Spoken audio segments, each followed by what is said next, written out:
Hello everyone, welcome to my channel study with Rakhi Sikri. आज के video में हम कवर करेंगे लाइफ प्रोसेसेस का very important topic human circulatory system. पिछली वीडियोस में आपने देखा होगा हमने कवर किया ह्यूमन डाइजेशन एंड रेस्पिरेशन, और आज की वीडियो में आपके लिए लाई हूँ ह्यूमन सर्कुलेटरी सिस्टम के लिए। तो आइए स्टार्ट करते हैं। System now as the topic itself tells us circulatory, that means हमारी बॉडी में कुछ सर्कुलेट कर रहा है, हमारी बॉडी में कुछ कॉन्टिन्यूअसली ट्रैवल कर रहा है। And what is that thing? That is nothing but blood. So circulatory system का एक बहुत ही इंपॉर्टेंट एलिमेंट है ब्लड। ब्लड जो कि एक कनेक्टिव टिश्यू है, आप 9th क्लास में पढ़ चुके हैं। Why blood is called a connective tissue? क्योंकि ये हमारी बॉडी के हर एक ऑर्गन, हर एक पार्ट, हर एक सेल को आपस में कनेक्ट करता है। So that's why it is called as a connective tissue.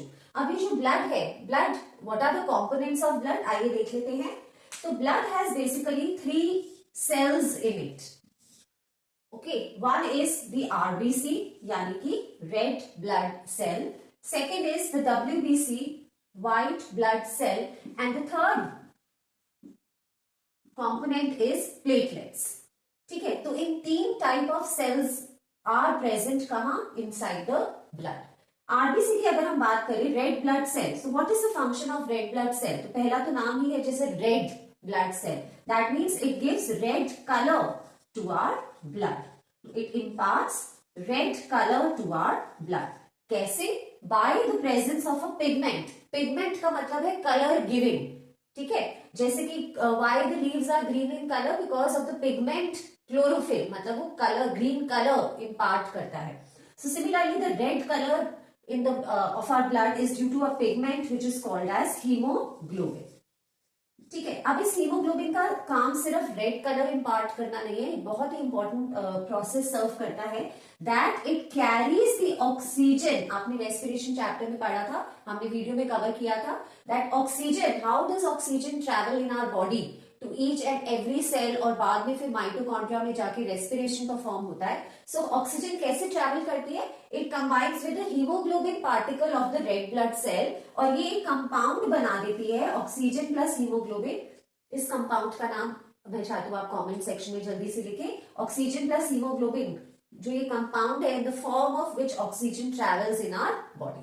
तो हीमोग्लोबिन ऑक्सीजन कैरी करता है कहाँ? To different parts and cells of our body. ठीक है, सो ये काम है रेड ब्लड सेल्स का। कलर, रेड कलर इम्पार्ट करते हैं due to the presence of haemoglobin, और ऑक्सीजन, ना ही सिर्फ ऑक्सीजन, रैदर इनफैक्ट न्यूट्रिएंट्स को कैरी करना to different parts of our body is also the function of red blood cells. बात करते हैं डब्ल्यूबीसी की। WBC stands for white blood cells. अब ये जो एक्ट करते हैं किस तरीके से? They act as the soldiers of our body. अब सोल्जर्स की जरूरत कहाँ है? जहां पर फाइट हो रही है, जहां पर एनिमी है। तो हमारी बॉडी में एनिमी कहाँ है? Enemy if it tries to invade our body, attack our body, और वो एनिमी कौन है? वो एनिमी हो सकता है कोई जर्म, कोई माइक्रो ऑर्गेनिज्म, कोई फॉरेन ऑब्जेक्ट, पार्टिकल, या फिर कोई इन्फेक्शन।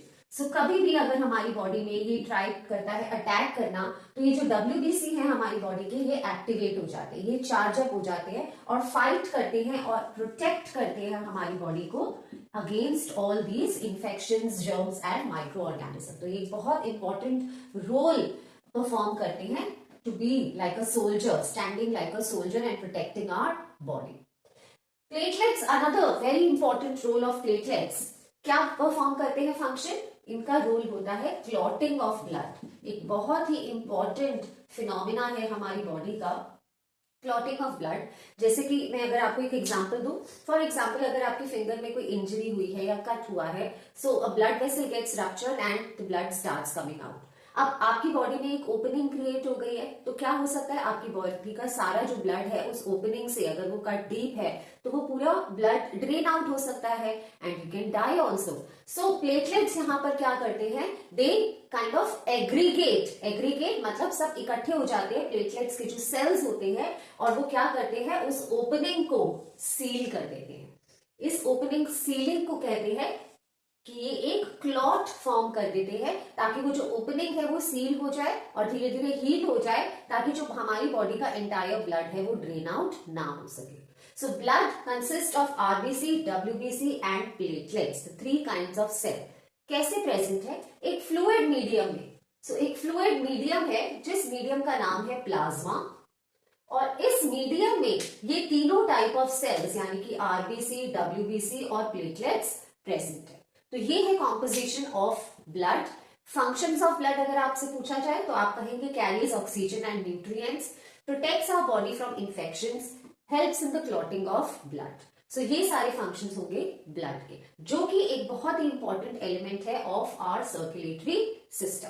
अब हमारी बॉडी में ब्लड फ्लो कैसे कर रहा है? Is our body a kind of a bucket जिसमें बस ब्लड फिल हुआ है, या कोई प्रॉपर ट्यूब्स हैं, चैनल्स हैं, केनाल्स हैं जिनमें ब्लड फ्लो कर रहा है? अगर हमारी बॉडी एक काइंड ऑफ अ बकेट होती जिसमें बस ब्लड फिल होता, अगर ऐसा होता तो हमारा जो सर्कुलेटरी सिस्टम है would have been called as an open circulatory system, जहां पे ब्लड कोई फिक्स्ड ट्यूब्स या चैनल्स या वेसल्स में नहीं फ्लो कर रहा. बट हमारी बॉडी का जो ब्लड है ह्यूमन बीइंग्स का, फ्लो करता है इन प्रॉपर ट्यूब्स और चैनल्स जिन्हें कहा जाता है blood vessels. So blood vessels क्या है? प्रॉपर ट्यूब्स हैं जिनमें की ब्लड फ्लो होता है, और इसी वजह से जो ह्यूमन बीइंग्स का सर्कुलेटरी सिस्टम है वो कैसा है? क्लोज्ड सर्कुलेटरी सिस्टम है. That means blood is flowing in proper tubes, channels known as blood vessels. Blood vessels, there are two main blood vessels carrying blood, of course. One is the arteries and the second one is the veins. बेटा this is a very very important topic, और ये question आता है exam में, direct question, ऐसे 3 marker, differentiate between arteries and veins. तो चलिए इसके डिफरेंसेस पढ़ते हैं. Arteries are those blood vessels. कौन सी ब्लड वेसल्स होती है? जो कैरी करती हैं ब्लड को. कैसे? किस डायरेक्शन में? I should say away from the heart. Away from the heart. कैसे लर्न कर सकते हैं आपको? ए stands for arteries, A stands for away. So ये एक सिंपल तरीका है लर्न करने का. तो arteries carry the blood away from the heart. Veins on the other hand क्या हो जाएगा? They carry the blood towards the heart. Veins carry the blood towards the heart. ठीक है, ये हो गई उनकी direction to carry the blood.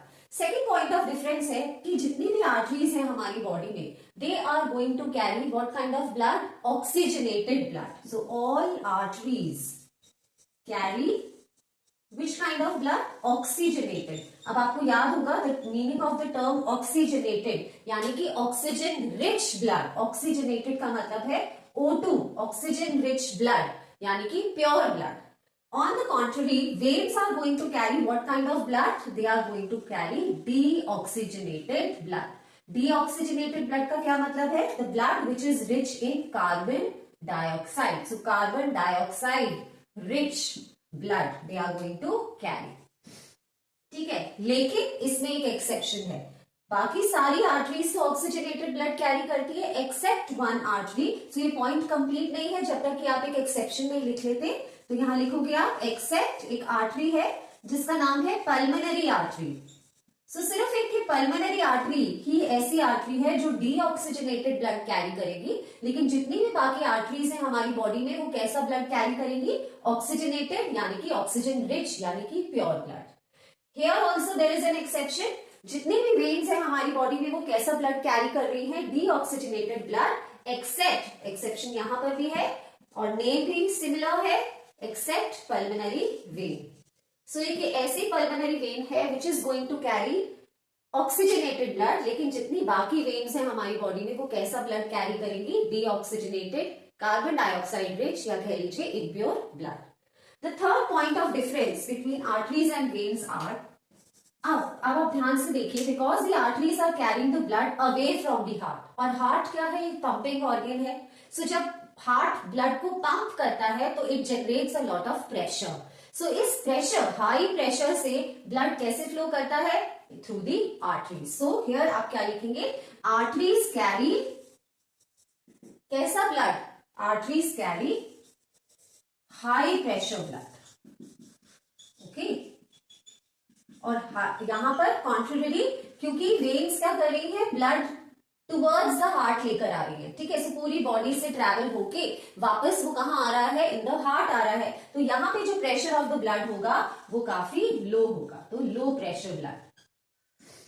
अब इसी पॉइंट से रिलेटेड नेक्स्ट पॉइंट हमारा बनता है, अब क्योंकि आर्टरीज को बहुत ही हाई प्रेशर ब्लड फ्लो करना होता है उसके अंदर, सपोज ये एक आर्टरी का ल्यूमेन है, ट्यूब है, तो जब ब्लड फ्लो कर रहा है बहुत ही हाई प्रेशर से, तो उतना ही प्रेशर वो वॉल्स पे भी लगाएगा आर्टरीज की, ठीक है। तो आपको क्या लगता है कि जो वॉल्स हैं आर्टरीज की वो कैसी होनी चाहिए, थिक होनी चाहिए, of course, to withstand that high pressure. So third next point is that the walls of the arteries कैसी हैं, thick walls, arteries have thick walls। और रीजन क्या है thick walls होने का, ताकि वो withstand कर पाए जो हाई प्रेशर ब्लड उनमें फ्लो हो रहा है। On the other hand veins में तो काफी लो प्रेशर ब्लड फ्लो कर रहा है, तो इतनी थिक वॉल्स का रिक्वायरमेंट ही नहीं है। सो दैट इज वाई जो वॉल्स है वेन की, सॉरी, वो काफी थिन है, ठीक है। Another point of difference is that इसी से ही रिलेटेड है, okay, one point leading to another ही हो रहा है ये। सो आर्टरीज से जब ब्लड फ्लो हो रहा है, हार्ट से जब ब्लड फ्लो हो रहा है विद हाई प्रेशर फ्लो हो रहा है and arteries are carrying it, ठीक है। कोई चांस नहीं है कि ब्लड बहुत प्रेशर से आ रहा है तो जहां जो भी डायरेक्शन है डेजिग्नेटेड ऑर्गन है वो वहां जाएगा। लेकिन वेन्स के केस में क्योंकि blood is coming from all the parts of the body और बहुत ही लो प्रेशर से फ्लो कर रहा है, तो देर इज अ चांस कि जब वो हार्ट की तरफ आने लगे तो उस टाइम पे इतना प्रेशर ही नहीं है, ओके, तो the blood can back flow, okay, it can reverse the direction, क्योंकि इतना प्रेशर ही नहीं है, so it can drop down और बैक फ्लो।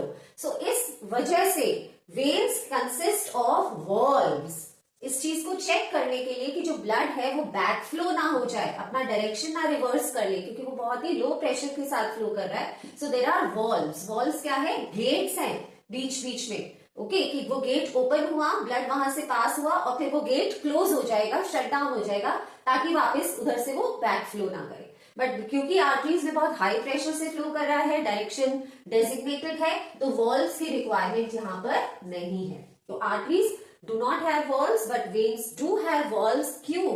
टू प्रिवेंट, आपको रीजन भी पता होना चाहिए, to prevent back flow of blood, back flow of blood, ठीक है।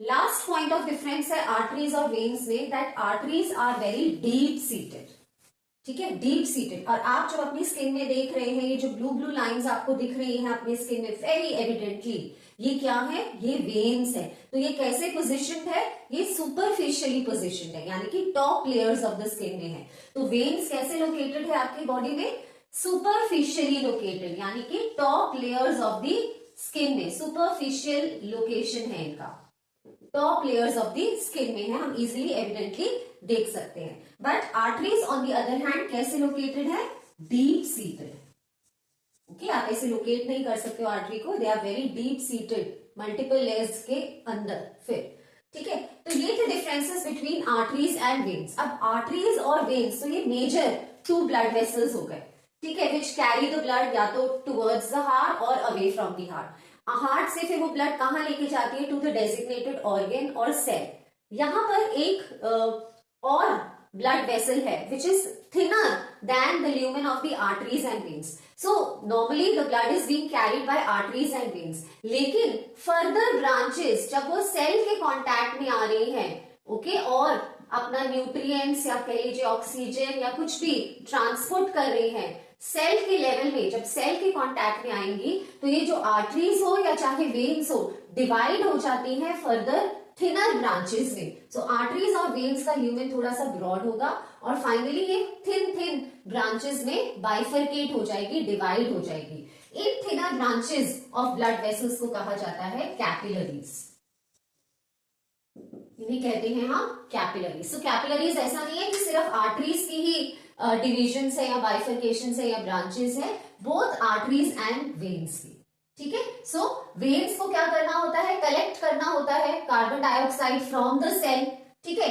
सो ये फ्रॉम द सेल वापस से कौन कलेक्ट करेगा, ये कैपिलरीज कलेक्ट करेंगी और फिर किसे ट्रांसपोर्ट करेंगी, यहाँ पर तो इसे ब्लू से बना देते हैं यहाँ पर हम, तो ये कैपिलरीज कलेक्ट करके वो बिगर वेन में ट्रांसपोर्ट करेंगी। तो जब सेलुलर लेवल की हम बात करते हैं, कॉन्टैक्ट विद द सेल होता है, तो ये जो आर्टरीज फर्दर ब्रांचेस में डिवाइड हो जाती है कॉल्ड कैपिलरीज, और फिर सेल से जब सामान यानी कि कार्बन डाइऑक्साइड या वेस्ट कलेक्ट करना होता है तो फिर वही कैपिलरीज वेस्ट कलेक्ट करके किस में ट्रांसपोर्ट करती है, into the veins. So capillaries क्या है, further branches of both arteries as well as the veins. So this was all about the blood vessels. The second element of the circulatory system. पहला हमने पढ़ा blood, second blood vessel.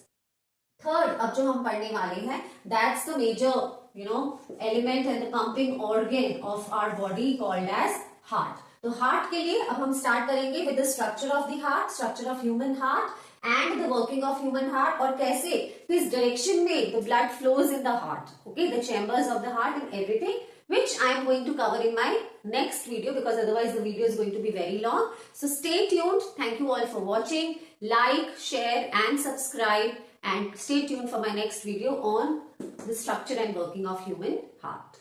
Thank you and take care.